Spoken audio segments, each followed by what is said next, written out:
반갑습니다. 플러스 경매 김수경입니다. 저는 부산, 울산, 경남 지역 경매 대행 그리고 경매 교육 일을 하고 있습니다. 오늘은 처음인 것 같습니다. 공장 경매권 같이 한번 권리 분석을 해볼까 합니다. 공장이라고 해서 뭐 특별할 게 있겠습니까? 많은. 그래도 또 아파트 같은 뭐 주거용 건물하고는 약간은 또 우리가 신경 써야 될 부분이 몇 가지는 있을 것 같습니다. 가볍게 한번 보도록 하겠습니다. 매각기일은 이 사건은 6월 2일입니다. 6월 2일이고요. 부산지방법원 서부지원 사건이고 2019 타경의 4640입니다. 부산 사상구 덕포동에 있는 공장입니다. 공장이고요. 토지가 91평, 그리고 건물 면적이 105.288평 이렇게 되어 있습니다. 감정가 10억 좀 넘어요. 10억 8,900 얼마인데 한번 유찰이 돼서 8억 7,148만원 이렇게 되어 있습니다. 자, 한번 그러면은 어떻게 돼 있는 물건인지 한번 보도록 하겠습니다. 입지 같은 것은 관심 있으신 분이 한번 검색을 해보세요. 입지 나쁘지 않더라고요. 자, 건물, 우리 아파트라든가 이런 것은 감정가 볼 때 우리가 토지 감정이 얼마다, 건물 감정이 얼마다 이런 거 잘 안 보죠, 여러분들. 그죠? 별 상관 없잖아요. 아파트 돈 뭐 이렇게 이 시세가 얼마냐, 34평형 얼마냐, 40평형 얼마냐, 뭐 층 동에 따라서 아 이거는 어떠하다 이러지 건물 감정이 얼마다, 토지 감정이 얼마다 이런 거 잘 안 보는데 그런데 여러분이 일반 건물이 있지 않습니까? 일반 주택이나 다가구 원룸이나 어떤 뭐 여러 가지 창고나 뭐 공장이나 이런 걸 보실 때는 토지가 얼마며 건물이 얼마며 이렇게 보게 되는데 공장 같은 경우에는 기계 기구는 또 얼마인지 같이 보게 됩니다. 근데 공장이라고 해서 모든 공장의 그 감정가가 토지, 건물, 기계, 기구 이렇게 다 같이 있지는 않아요. 어떤 공장 같은 경우는 토지, 건물만 있는 경우도 있고, 근데 어떤 이제 경매권은 토지, 건물, 기계, 기구 세 가지 합해서 이렇게 감정가가 나오게 됩니다. 근데 그 세 가지 감정가를 볼 때 제일 유념해서 보는 것은 저는 토지를 주로 많이 보고 있습니다. 자, 아까 11억 가까이 됐었죠, 감정가가. 감정가가 전체 10억 8,900 얼마예요. 어떻게 돼서 이렇게 구성이 됐나 보니까 토지 감정은 7억 8,800 얼마고요. 그죠? 그리고 건물이 1억 2,500 얼마예요. 사용 승인 2009년이네요. 약 10년 정도 됐습니다. 11년 됐네요. 건물은 아직 쓸만할 것 같아요. 그죠? 건물이 1층, 2층 이렇게 되어 있습니다. 1층이 약 62평, 그리고 2층이 약 40평 가까이 되고요. 그리고요, 기계기구라는 부분이 있습니다. 기계기구가 1억 7천 얼마예요. 1억 7,100 정도 되네요. 합해서 10억 8,900 얼마 이렇게 감정이 되어 있는 겁니다. 그런데 그 기계기구 같은 경우에는 어떤 게 있는 거예요? 어떤 게 뭐에서 어떻게 1억 7,100 정도가 되는 겁니까? 하는 것은 여러분이 일반적으로 주거용 물건 보면 감정평가서 잘 안 열어보잖아요. 그런데 이거는 감정평가서, 공장 같은 경우에 감정평가서를 쭉 열어서 이렇게 보다 보면은 그 기계기구의 리스트가 쭉 있어요. 근데 그 기계기구 리스트는 쭉 있지만 경매 진행하다 보면 없어지는 것도 있고 그리고 제대로 작동이 되는지 안 되는지 그것도 사실 불확실하고 그렇습니다. 그런 것 좀 알아보고 입찰했으면 좋겠는데 하는 생각이 들잖아요. 아, 그럼 가서 그거는 임장을 어떻게 하죠? 이렇게 되는데 공장 보면은 채무자가 그대로 그죠? 경영을 하고 있는 경우도 있고 또는 그 공장 보면은 임차인들이 막 들어있는 공장들이 있거든요. 그 임차인들이 있는 경우도 있고 또 어떤 경우는 보면은 뭐죠? 폐문부재라고 해야 되나요? 아무도 없는 경우도 있고요. 근데 아무도 없는데 어떤 경우는 채권단 그러니까 경매 신청한 이렇게 채권단에서 그걸 지키기 위해서 용역업체 그러니까 경비업체하고 저기를 경비업체를 되게 의뢰를 해가지고는 경비원이 지키고 있는 경우도 있습니다. 그 경비원이 지키고 있는 경우에는 여러분이 가서 말씀을 잘하면 인사도 잘하고 예, 그러면서 왜 왔는지도 말씀드리고 그리고는 좀 협조를 구하면은 의외로 선선히 안을 구경시켜주는 경우들도 여러 번 저는 있었습니다. 아이고 그러더라고요. 아이고 여자분이 이러면서 요즘은 여자들도 이런 걸 많이 하네 하면서 선선히 뭐 열쇠꾸러미 들고 다니면서 열어서 설명도 해주시고 그런 분도 계셨고 아니면 아예 상대 안 하는 분도 계시고 그런데 사람이 아다르고 어다르다고 어떻게 인사를 하고 어떻게 접근하느냐에 따라서 그저 협조를 구할 가능성도 상당히 높지 않겠습니까? 예, 잘 요령껏 예의 바르게 한번 잘 해보십시오. 경비업체에서 있는 경우에는 쉬워요.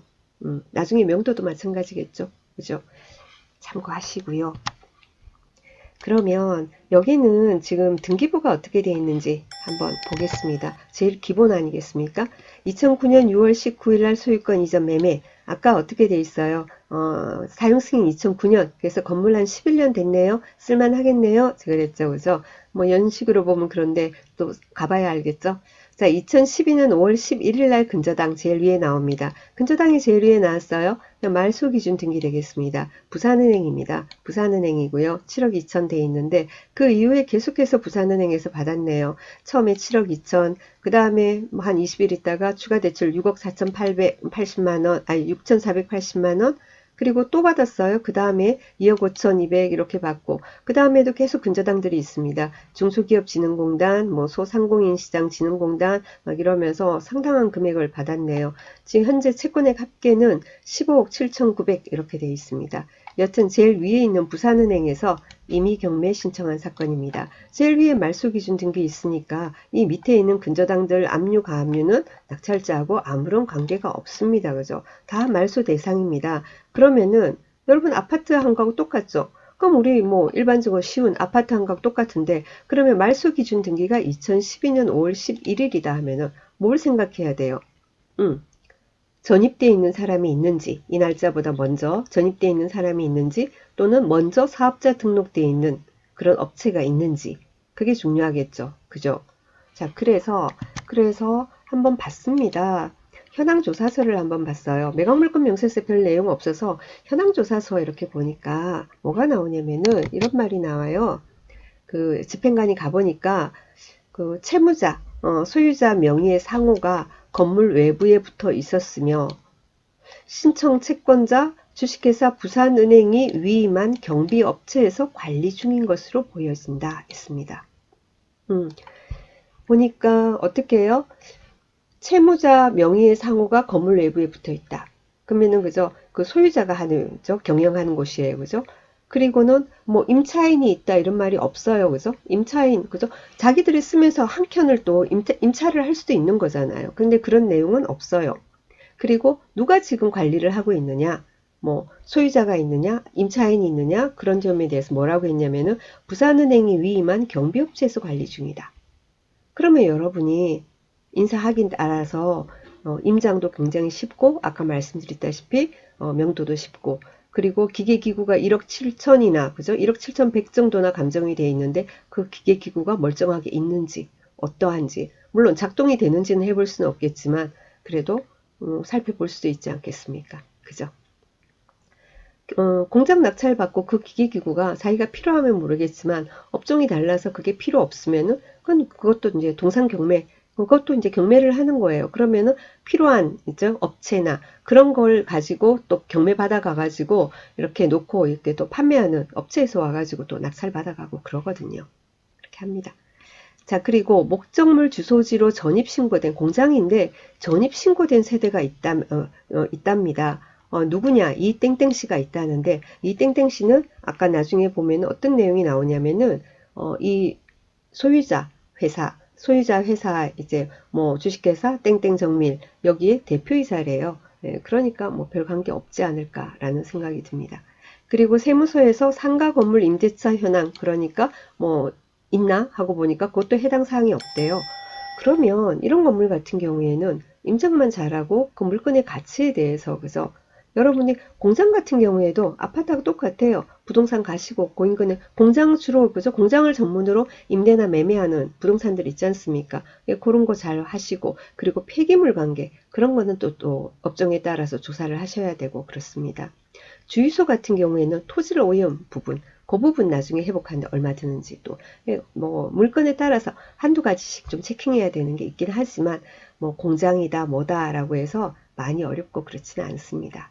음, 공장 제가 어떤 분 뭐 얘기하는데 아 선생님 저는 뭐 아파트는 이제 뭐 그런 거 말고 수익형 뭐 하고 싶은데 그래서 공장 어때요? 소형 공장 같은 거 괜찮아요? 그러니까 아이고 공장은 명도가 쉽지 않다는데요. 뭐 직원들 난리라는데 그런데 직원들이 점유하고 있는 경우도 물론 있을 수 있겠죠. 전혀 없지는 않은데 제가 이제 공장 그 임장을 여러 번 해보고 이렇게 한 결과 저는 보통 보니까 이게 지금 요런 사건이 가장 대표적으로 있었던 그런 케이스로 저는 기억이 듭니다. 요즘은 제가 좀 안 하고 있는데 한동안 공장에 열심히 제가 임장하고 예, 공장 한번 전문가 공장 경매 쪽으로 전문가가 한번 돼보고 싶어서 열심히 한번 해봤던 그 시절이 있었거든요.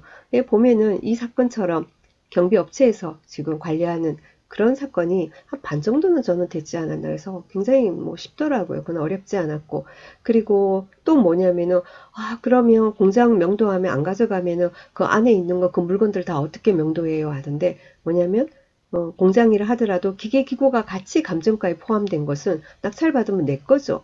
그러니까 명도할 게 뭐 있어요. 그죠? 그래서 물론 다 모든 공장 경매건이 이렇지는 않습니다. 그런데 차분히 잘 보면은 쉬운 사건, 이런 사건처럼 쉬운 사건이 있다라는 거예요.